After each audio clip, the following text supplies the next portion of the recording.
at this, man, Caitlin Clark wasn't playing with them. Caitlin Clark wasn't playing with them. Take a look at this. Down the rebound. Lexi Hull doing Look at this. Pull up logo. Clark. Bang! From another stratosphere. The best that ever did it and got away with it. The best thing since pants with pockets. The best thing since sliced bread. It's Caitlin. That pull-up logo 3 you just watched? That wasn't a hot shooter getting lucky. That was a 22-year-old rookie sending a message to a veteran who decided talking trash was a good idea. Tiffany Hayes ran her mouth. Caitlin Clark answered with 22 points, 9 assists, and a performance that left the Golden State Valkyries looking like they'd never seen a basketball court before. Man, nobody can stop her. This is the best player in the world. The best player in the world. Look at that. Pull up. Baghdad. Yeah, and she talking crazy. And she talking crazy. I love it. I love it. Tell exactly what happened there. Clark bounces inside. Aaliyah Boston. Look at the body language on that bench.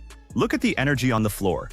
Caitlin Clark is talking. She's gesturing. She's posting up Aaliyah Boston for assists, and the entire Indiana Fever roster is feeding off it. This is what happens when the supposed franchise face of the league gets challenged by a player who came into the WNBA averaging 7 points off the bench. Hayes thought she was going to expose the rookie. Instead, she became the cautionary tale. God. Oh my God. How did she? What a pass, bro. Look at this. That's a foul. Don't even matter.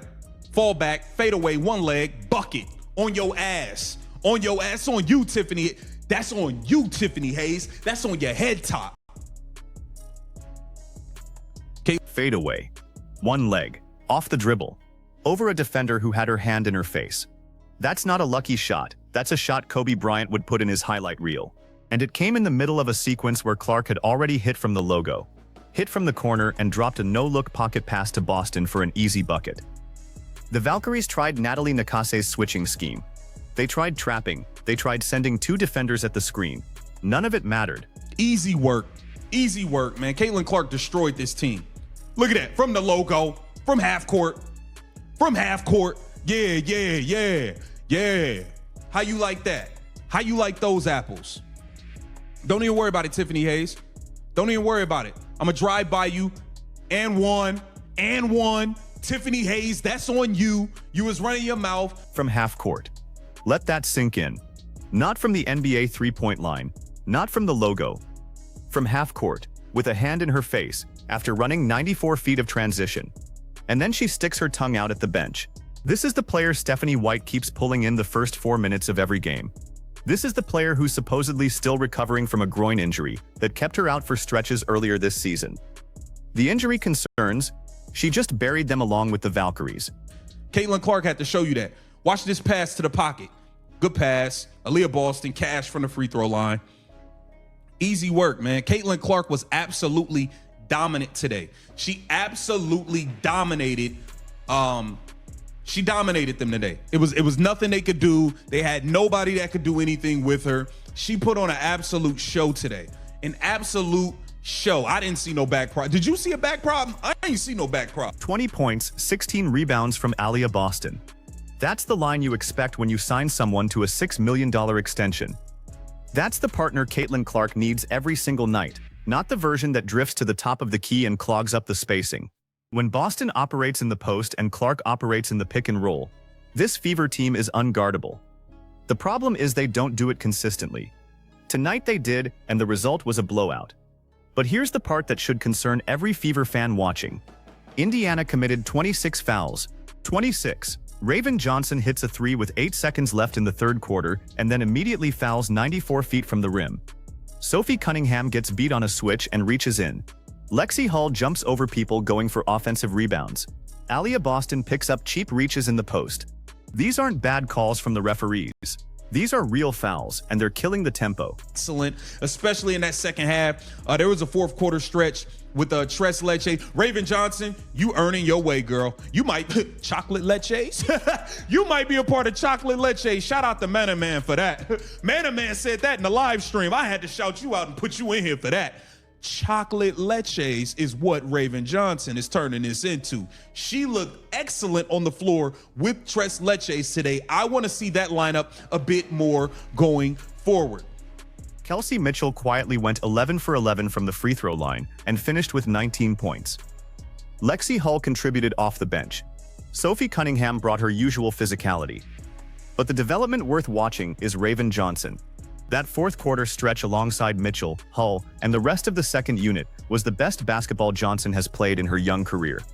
Some folks in the live stream were calling that lineup the Tres Leches. After tonight, with Johnson playing the way she did, it's looking more like a chocolate leches situation. That's a rotation piece Stephanie White needs to keep developing. Because if Johnson can be a reliable connector off the bench, this team gets significantly deeper. Okay, now, for the Golden State Valkyries, Tiff Hayes had 19 and Caitlin Chin had 18. They were the leading scorers off the bench. Veronica Burton picked it up late. She finished with 17, but they were led by the bench today. Now, here's what I want to say, man. Stephanie White, I don't know why you are taking Caitlin Clark out the first 4 minutes of the first quarter. I think it's stupid. I hate when you do that. I wish you would stop, okay? It's ridiculous and it's dumb. Stop trying to be the smartest person in the room. Let Caitlin Clark play. Get out the way. That's all you got to do is get out the way. Lastly, Indiana favor, I will say y'all did a little bit better of a job making your layups. Mo Billings still. Now let's talk about the Valkyries, because Tiffany Hayes and Kayla Thornton combined for 37 points off the bench. Veronica Burton found her rhythm late and finished with 17. The starters? Nowhere to be found. Natalie Nakase built her reputation as one of the smartest defensive minds in the league after that Aces run. And her expansion team came out with junk defenses, traps, and switching schemes designed to confuse a young point guard. Caitlin Clark dismantled all of it in 28 minutes of floor time. And here's the part Stephanie White needs to internalize. Every single game, you pull Caitlin Clark in the first 4 minutes of the first quarter. Every single game. Tonight she was cooking, hit a logo 3, dropped a dime to Boston, and you took her out. Stop trying to outsmart the room. Stop trying to manage minutes when she's destroying people. Get out of the way and let the best player in the world play basketball. Teams like this, you're putting everybody on the free throw line 20 and 30 times. Stop fouling so much. It's too much, man. It's too much.